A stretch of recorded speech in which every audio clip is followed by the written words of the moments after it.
Prezados amigos inscritos do canal, este vídeo também tem o endereço certo, exclusivamente para quem, sendo cristão, tem uma certa dúvida sobre o papel de nós cristãos na salvação das almas. Porque a gente encontra essa dificuldade, e isso redunda em outros problemas, é a dificuldade de acreditar que nós cristãos tenhamos algum papel na salvação do próximo. Então a gente tem sempre essa questão, sobretudo quando a gente é evangélico, de dizer assim, não, o Salvador é Cristo, Cristo é quem salva, Cristo é quem salva, o Salvador é Cristo. Mas a gente vai entrar numa figura aqui e depois apontar também trechos da palavra de Deus para confirmar isto. Mas a figura que a gente tem em mente agora é a seguinte: vamos imaginar lá que na época do dilúvio, a arca de Noé foi a salvação do povo, né? A salvação daquela família. E aquela família era a humanidade, representava a humanidade, e a humanidade ali estava sendo salva. E foi a partir da família de Noé que a humanidade se refez, não é isso? Pois bem, quem foi que salvou aquela família e salvou a humanidade? Quem? A arca, evidentemente. Uma arca feita por Deus, construída por Deus, forte, segura, para caber todas aquelas espécies e aquela família. Portanto, aquela arca representa quem? O Cristo. Cristo Jesus salvou a humanidade ali, salvou através daquele corpo que é o corpo de Cristo, que seria uma prefiguração da futura igreja, né? Então ali está uma prefiguração de Cristo, que é aquela arca, a arca de Noé. Pois bem, agora imaginemos então uma barca que está dentro de um rio. Ora, se esta barca não tem nem remos, nem motor e nem vela, como é que esta barca anda? Não é? Ela vai então ser carregada e provavelmente cairá no abismo, né? Já que ela não tem nenhum meio de propulsão, né? Ou podemos pensar ela no meio do mar, se ela não tiver nem remo, nem vela, nem motor, ela vai ficar ali no meio do mar, sendo levada pelas águas, né? E não terá rumo, será uma barca sem rumo.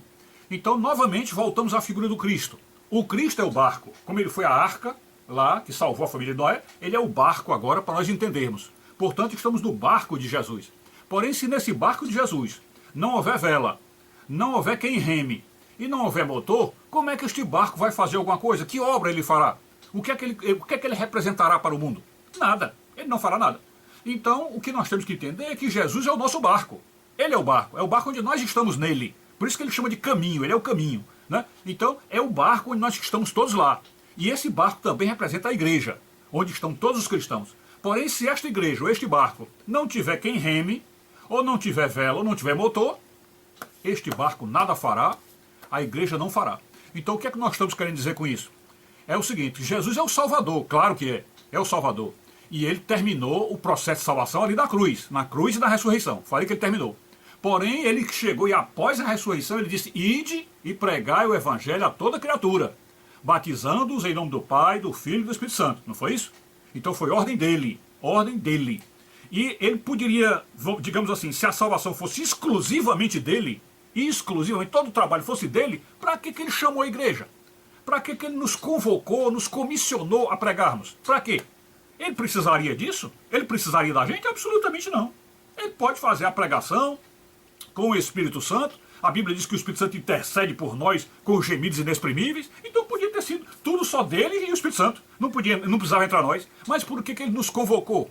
Por que ele nos convocou? Para sermos a vela, os remos e o motor do barco. Era simplesmente por isso, porque nós seríamos co-salvadores com ele. Co-salvadores com ele. Nós ajudaríamos ele a salvar almas. Ele nos ajuda com o trabalho da cruz, com o perdão dos pecados, com a ressurreição. E nós o ajudamos a levar a semente. Somos os levadores da semente. Nós pegamos a semente que é Jesus e plantamos nos terrenos onde caminhamos. Benditos os pés dos que anunciam a paz, né? E mais, é tão sério isso que Jesus disse, quando entrardes numa casa e esta casa não os receber, é como se a mim não tivesse recebido. Ele dizendo assim, se não os receberem, é que a mim não receberam. Então mostra que é como se Jesus se identificasse com a igreja. Ele se identificasse com os cristãos. Vocês se lembram que quando São Paulo foi para Damasco para perseguir cristãos, porque Paulo antes era Saulo, e era, portanto, um perseguidor, ele foi para perseguir os cristãos, portanto, perseguir a igreja. Mas Jesus o pegou no meio do caminho, ele estava indo de cavalo, Jesus o pegou no meio caminho, derrubou ele do cavalo, e ele ouviu uma voz no céu, e a voz perguntava o quê? Saulo, Saulo, por que me persegues? Saulo, Saulo, por que me persegues? Então, Paulo saiu para perseguir os cristãos, perseguir a igreja. E Jesus, quando apareceu para Saulo na estrada de Damasco, disse, por que me persegues? Ou seja, Jesus se identifica com a igreja. É como se ele tivesse assim, eu sou a igreja, eu sou a igreja. É o mesmo que dizer, a igreja salva. A igreja salva, porque a igreja é Jesus, é o corpo de Jesus, é o barco de Noé, é a arca de Noé, é o barco que nos salva. Portanto, o papel da igreja é fundamental. A igreja é co-salvadora. Nós cristãos somos co-salvadores. Nós ajudamos a salvar, porque nós fazemos a obra que o próprio Cristo mandou, ide pregar o evangelho a toda criatura. Tanto é que ele vai nos cobrar, ele tem isso dizendo que vai nos cobrar por almas que passaram perto de nós e nós não ajudamos a evangelizar. Isto é, se aparecer alguém próximo de nós e nós não levarmos a pregação a essa pessoa, não levarmos o Cristo, Jesus nos cobrará a perdição daquela alma por não termos evangelizado ela. Compreendem como o negócio é sério? Então, de fato, nós somos co-participantes, co-mediadores e co-salvadores com Jesus. Somos o braço dele, os braços dele que remam aquele barco. Somos a vela que assopra aquele vento, que é o vento do Espírito Santo, que sopra onde quer. E somos também o motor deste barco. Agora que vem a questão que fica no ar para a gente pensar. A questão é esta. Se nós aqui, como vivos em carne e osso, somos co-mediadores, co-salvadores, por que santos que estão na glória, santos que estão com o Senhor no céu, santos do Senhor, que são pessoas que realmente saíram da terra santificados para o céu, como é o caso de São Paulo, São Pedro, São João, São Tiago, etc., como é que esse pessoal não está também sendo co-participante dessa salvação? Por que eles não estão participantes? Se nós que estamos aqui, entre aspas, longe do Senhor, estamos na terra, neste mundo do demônio, neste mundo do pecado, e podemos então ajudar Jesus a salvar as almas, porque nós também somos co-redentores, co-salvadores, por que os que estão com ele lá, visitando a face do Senhor e dentro do reino dele, por que esses aí não podem interferir pela nossa salvação? Vocês compreendem então por que a igreja, que é o corpo de Cristo, por que a igreja diz que existe uma interferência de santos a nosso favor? Vocês estão entendendo aí? Então aí está essa questão. Isso é muito mais profundo do que a gente pensa. Esse vídeo é um vídeo muito resumido, muito rápido, muito corrido e certamente muitas dúvidas ainda ficarão. Mas comecem a pensar bem nisto. Por que Jesus nos comissionou dizendo ide e pregai o evangelho a toda criatura?